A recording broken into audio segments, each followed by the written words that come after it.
Um, I'd like to reply to Phil's comment in the text. Okay. Phil, Yeah. the farm model group will purchase in groups and would purchase up to a full train, but they're not going to build. More than likely, the bulk of them won't be building a full layout. They're working on integrating into their dioramas. But at the same token, a lot of guys, after they do their dioramas for their shows, want to do something larger with them overall, which would put them integrating them together to do a layout. Chris Steeb, who is a 2-time National Farm Toys Show winner, a 3-time or 4-time Lafayette Farm Toy Small Display winner, a multi-time St. Louis Farm Toy Show Display winner.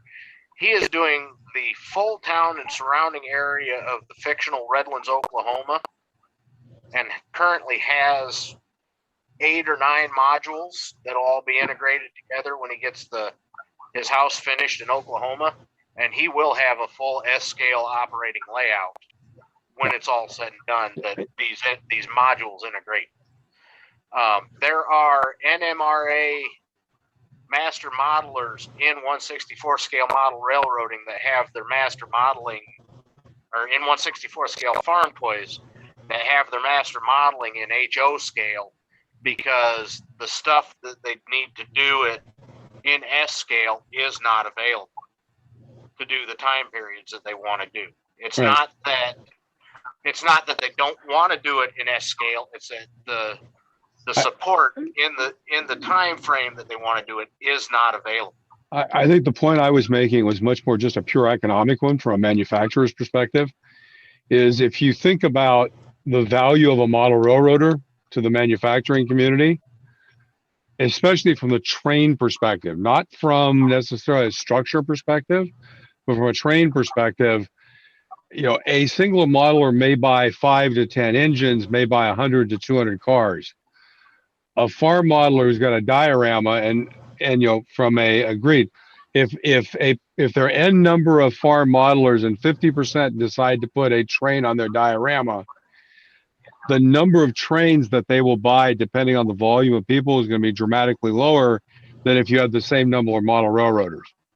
And then if you take the percentage of those that decide to build out a multi-module based solution and therefore extend to an operating railroad, it's going to be a very small percentage. I think sometimes we get excited about getting people to talk to each other when we don't look at the economic realities that I, as a manufacturer, am going to go through. Which, first question is how many farm modelers? There are lots of farm modelers. I'm not sure there are more farm modelers than model railroaders. I mean, you need to have some data to show that. And then the question is, what percentage of those would want and would be building a diorama that justifies having a train on it? Because clearly, if you're building farm models, you're not going to model railroad cars as farm models from an object perspective. It's more just on the diorama. So it's what percentage of those modelers build dioramas versus build tractors. And then of that percentage, what percentage wants a train on their diorama? And those are the people who are going to buy 1 or 2 cars. And then you've got what percentage of those people want it. By the time you get down to it, you're going to be down to a really small number. I think there's this thought process that there's this great synergy in adding 1 and 1 is going to be 3. And sometimes adding 1 and 1 is just 2. So that was my point. And it's a pure reality of the business world point, that when folks look to invest, that's the thought process you've got to go through is, is that really going to increase my market size dramatically? And that was all I was getting to, just to bring some realism into it. I have a realism for you here, Phil. We had a group of farm toy modelers go to Woodland Scenics with the monetary backing to have Woodland Scenics upscale their available figures to S scale. And Woodland Scenics, under no uncertain circumstances, told the farm modelers that Flyer is dead. They had no interest in doing it because a lot of major manufacturers believe that all S scale is Flyer. Now, they ignore the rest of the the 164 scale modeling groups. As a So whole. again, I think again, what you just did was you dramatically demonstrated what I said was true. Even with financial encouragement, they couldn't be encouraged to invest in that. They didn't. And It wasn't just financial. It was the modelers, the farm modelers brought the numbers.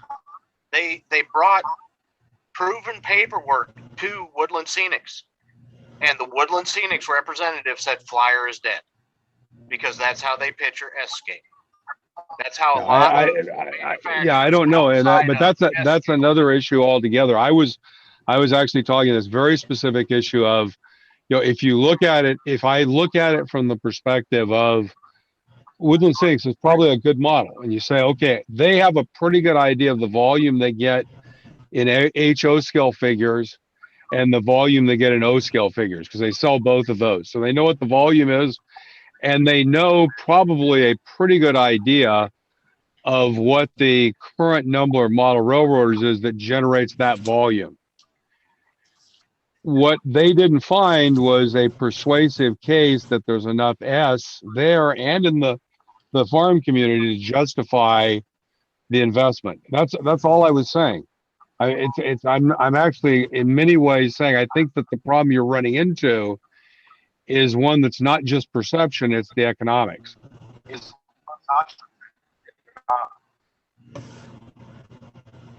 As far as figures go, surely 3D printing comes into its own there.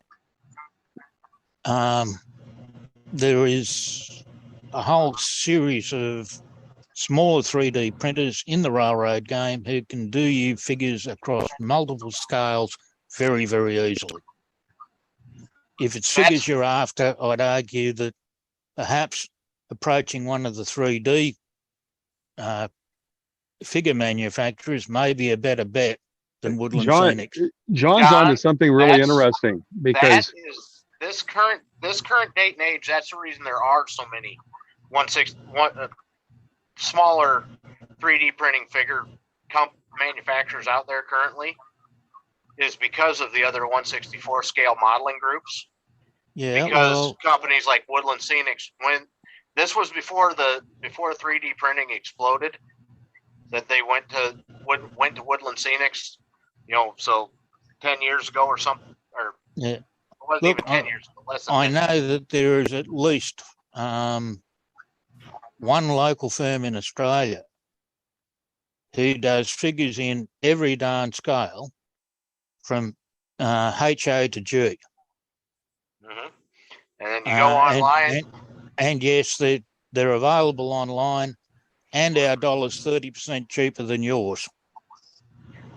Well, and then you go online and you look, and there's, hundreds of manufacturers in Indonesia and stuff selling figures online and making a killing on them. In the last 4 months, I have sold $3,000 worth of 164 scale figures that I printed. Because that's what came out, that I drew them up for myself and I showed them off, and I have sold that many figures because that's what's available. Yeah. And the major manufacturers, they're losing out on that market because they don't believe the market's there. Because in which case it's their loss and your gain. It currently is, yes, very much so. And I'm not complaining about that. But what I'm saying is that the other manufacturers believe that, they just focus on the model railroading half of it and not the rest of the 164 scale modeling group. And they just see that Flyer is dead, and they ignore the rest of the scale. And the rest of the scale is what's buying the stuff. I'd also argue that there is a market offshore that's being missed by the US of S-scale modelers, because 3 foot 6 inch gauge is modelled in S-scale quite actively in Australia and New Zealand. And I'll bet it's modelled in South Africa as well, using S-scale. I would say, John, you're not the only S-scale modeler from Australia that I've talked to in the last. No, I'm not. I'm not an S-scaler. I'm a rubber gauger, but S is one of the few that I'm not in. Well, modeler in general from Australia. I actually have a really close friend down in New South Wales that models Australia and does has a sugarcane train Yeah, that he's done because that's what he sees. He has a complete town that he's done yep. and surrounding farm community that he's done and does beautiful work. And you know, he says the same thing that I've reiterated in this. It's like the major manufacturers aren't out there. You have to buy everything from small specialty, you know, guys, and not a major manufacturer, because the major manufacturers ignore the scale. That's the way you grow the modeling industry. You support the smaller guys to grow to be bigger guys.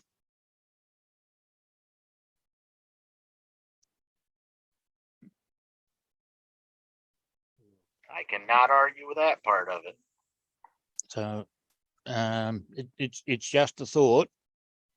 If you're after 1/64 stuff, take a look at some of the stuff that might be available in SN42. Not just necessarily the trains, but some of the ancillary stuff that's around those trains.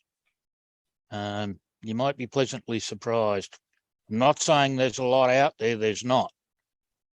But it's just possible that you might find some stuff that you might be after that can't be got from anywhere else. And that's probably enough for me for the time being.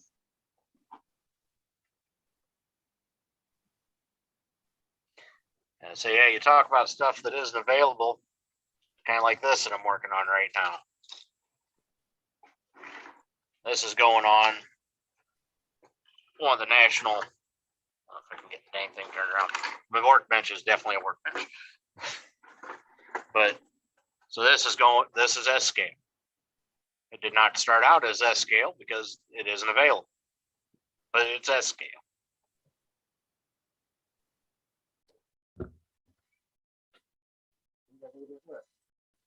That's nice modeling regardless of scale.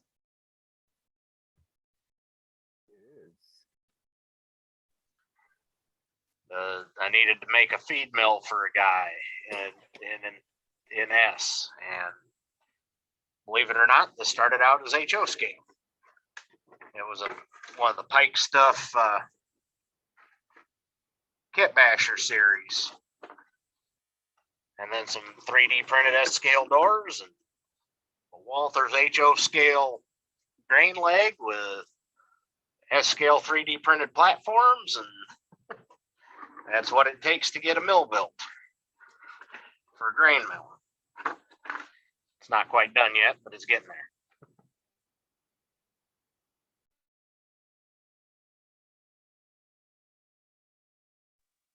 You know, I broke down, we needed doors that weren't pitchy. We needed modern entry doors to update some of these beautiful kits like Jeff has available. So I designed and 3D printed modern entry doors. They look nice. Ooh, I like that one. Seconded. That looks very nice. Well, they weren't available anywhere, so I designed them and 3D printed them. And they Well, I drop guess in the same as a Tichy or Grant Line. Yeah. Well, I guess I need to make one then. I can make those. You know, stuff like that. You know, they say that you know, like was said or asked, you know, do we feel S scale is a model or scale? Well, it's got to be, because the stuff isn't available pre-built. You don't really have a choice. I can't go down the local hobby store and pick up a pre-built structure in S scale. It doesn't exist. So, but yeah, Would that like be a market? There is. Now I've voiced this to other people, and see how do I want to put this? The farm toy model, the farm toy modelers, the die cast modelers that are doing displays, which there's a large market of both of those. They model modern. They don't model turn of the century. They don't model 1930s, 40s. Pretty much everything is post World War. You know, stuff you go outside. Yeah, my house is ugly. It's a 1975 prefab that was moved in 4 pieces, but it's what they want because it's what they see every day, and that's what they model. Yeah. You know, so like the older structures like you do some beautiful structures that I've turned guys onto, and then I've gone and I've sold them modern doors. Because, you know, the structure is still around, but Yeah. it's been updated. It's had newer windows put in, it's had newer doors put in. Yes. So that's what they've needed is an update kit for, you know, one of your structures. You know, like you do a beautiful turn of the century farmhouse. That's one, I forget who made it. It was a beautiful 2-story Sears and Roebuck style house. Absolutely gorgeous. 90% of the farm toy modelers have that house on one of their displays because it's what's available, what's accurate, and what looks really good. And they've all had the same gripe. It needs updated. It needed newer doors and windows because it looked turn of the century. It looked like something that could still be on the farm, but it needed update. Right. And they have it because it's all that was available.